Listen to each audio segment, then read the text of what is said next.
Hi there, Anna here, founder of Curvy Yoga, here with you today for another episode of From the Curvy Mat. Our reader question today is, what happens when yoga isn't enough? I had a conversation with this really sweet student yesterday, and she is going through a hard time, as many of us are. So she's dealing with some depression, some loss, some questions about what's next in her life, some relationship issues, and she's a longtime yoga practitioner. So in the past, yoga has been so beneficial for her physically, emotionally, mentally, that it's kind of become this cure-all in her mind. And so when we had a conversation about what was going on, she sort of half whispered to me, I don't know if yoga is working. And I totally related to that because it's easy, especially if yoga has had some benefit for you in your life, to start to feel like, well, I just need to do more yoga. Or why isn't my yoga working anymore? Or what is happening with my practice? Or any kind of thing about that, if yoga hasn't sort of already magically fixed whatever is going on with you. But what I think is true about yoga is that yoga teaches us discernment. So it helps us to be a better guide of what's going on with our own body, heart, mind, soul.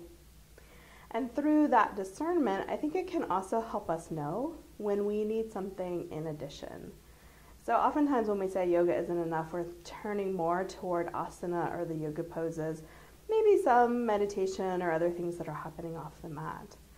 But oftentimes we need extra support, and I think we have to say that, and we have to say that a lot. Like sometimes we need a therapist, we need a physical therapist, we need a friend, we need a person of faith, we need whatever you need. I think the more that you know what would best support you and you seek out that support, to me that is your yoga right there. That is your yoga very much supporting you, even if it doesn't look like the way you might have expected, even if it's not all coming from your on the mat asana practice, because sometimes that's not all that a person needs. We're all complex people who need lots of different kinds of support and at different times in your life. So like this woman who I just mentioned, while yoga might have served her fully in the past, in this particular spot in her life, she needs some extra support. And in the future, yoga may be sufficient for one problem, and then she may need extra support for another. So don't let it be a sign that your yoga practice is failing or that you're not a good yogi or any of those things that should be in scare quotes because they're not real things, although we like to make them seem like they would be in our minds. But rather let the fact that you know you need something else be such a wonderful sign of how your yoga is supporting you on and off the mat. If you've had additional support in addition to your yoga practice, I'd love to hear about that in the comments below. I think so many things can be a wonderful complement to a yoga practice.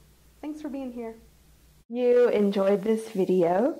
If you know somebody else who you think would be interested, I would love for you to share it on Facebook or Twitter.